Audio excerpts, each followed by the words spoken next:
राजू, काय करतेस? का ते पायाला तेल लावत होते. रथ पाळलायस ना तू, मग त्याचे परिणाम तर होणारच, पायांवर पण आणि आयुष्यावर पण. काय मागितलंस देवाकडं? भागूने सांगितलं होतं मला तुझ्या या व्रताबद्दल.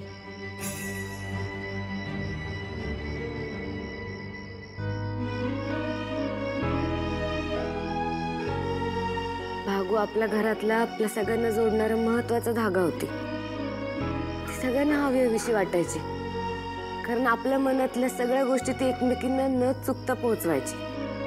तिच्यामुळे आपल्यात कधीच गैरसमज नाही झाले. खरंय, भावनेच्या भरातनं तिने खूप चुकीचा निर्णय घेतला राजू. अक्का, भागू एवढी हुशार होती, तरी पण तिला कळलं नाही का ग की आपलं कोण आणि परक कोण. माणूस भावनिक होऊन विचार करतो तेव्हा त्याची बुद्धी काम करत नाही राजू. माणूस त्याच्या मनातल्या विचारांच्या आहारी जातो.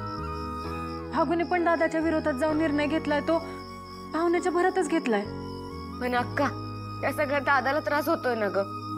तो स्वतःलाच दोषी मानतोय. अक्का, मला माझ्या आयुष्यातल्या एका महत्वाच्या निर्णयाबद्दल दादाला सांगायचंय. राजू, मला नाही माहिती तुला काय बोलायचंय. मला ते जाणून पण घ्यायचं नाही.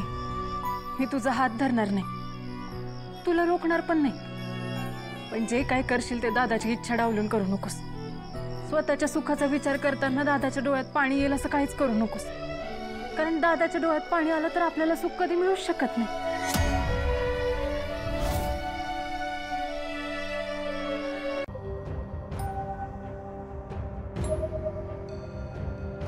सूर्या, आता पुढे काय करायचं ठरवलंयस? अगं ठरवायचं काय तवा आई, दुसरा पर्याय नाही आपल्याकडे. जोपर्यंत भागू सापडत नाही तोपर्यंत काय करू शकणार आहे आपण आई? म्हणजे आता फक्त हातावर हात धरून बसायचं आपण? आई, दुसरं काहीच करू शकत नाही आपण. त्याच्या जालिंदरच्या विरोधात तर जाऊ शकत नाही ना.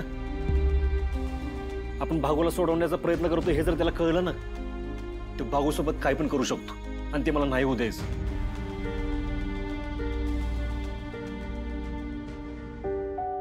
तुळजा, आम्हाला तुझे आभार मानायचेत. तुमच्या सगळ्यांमुळं आज आम्हाला नवीन आयुष्य मिळालं. नर्मदा ताई, काय बोलताय तुम्ही? आई माझ्याबद्दल बोलते.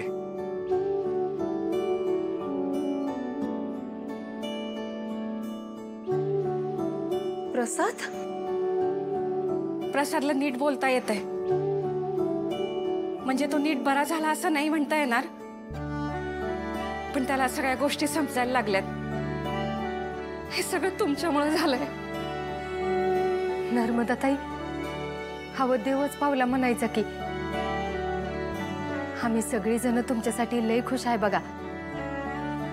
हो, पण लगेच सगळं ठीक झालंय असं समजू नका.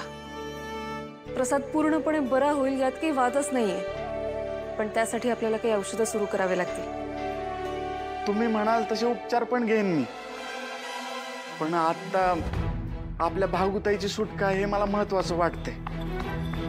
माझ्या डोक्यात सतत तोच विचार असतो आणि या अडचणीच्या काळात मला सूर्यदादाला मदत करायची. प्रसाद, अरे तू काय माझी मदत करणार आहे? दादा, माझ्या डोक्यात जे आहे ना ते आहे तसं घडलं तर आपण जालिंदरच्या तावडीतून भाग्यताईला सोडवून आणू शकतो, आणि ते पण त्याच्या मनासारखं वागून. बोला चिरंजीव. डॅडी, ती कालिंदीबाई माघार घेणार नाही असं दिसतंय बरं का. अजून पण ती त्याच तोऱ्यात बोलते. परिस्थितीचा अंदाज घेण्यासाठी गेलो होतो तिच्याकडं, तर म्हणे सूर्याने जरी माघार घेतली असली तरी मी तुम्हाला सोडणार नाही. लढू दे तिला इमानदारीनं. इमानदारी आहे ना एखाद्या वाळवीसारखी असते. एकदा का माणसाला चिकटली तर पार पोखरून टाकते. कालिंदीचं बी तसंच होणार. बरं, अजून एक ऐका ना डॅडी, त्या प्रभाकरचं काय करू? त्याचा पण फोन आला होता, मालासाठी रडत होता. काय करायचंय? द्या त्यांना काय पाहिजे ते. हा, पण त्यांना म्हणाव जरा लिमिटमध्ये पिया, नाहीतर डोसाला करायला आमचीच बाटली आडवी. आणि हो, हे पोरीवर लक्ष ठेवायचं काम आहे त्यांच्याकडे, याची आठवण करून द्या त्यांना. जरा बी गडबड झाली ढगात जाल म्हणाव. ठीक आहे, सांगतो तसं. डॅडी, आपण जरा जास्तीची जोखीम घेतोय असं वाटत नाही तुम्हाला? नाही म्हणजे आता बघा, त्या शशिकांतनी आपल्याला एवढी मदत केली, त्याचा तो वैरी प्रसाद, त्याला आपण आपल्याच घरात ठेवलंय. हे जर त्याला कळलं तर? कळलं तर कळलं. आम्ही त्याला काय घाबरतो काय? छत्री आपला फायदा समोर दिसत असताना माणसात जास्त विचार नसतो करायचा.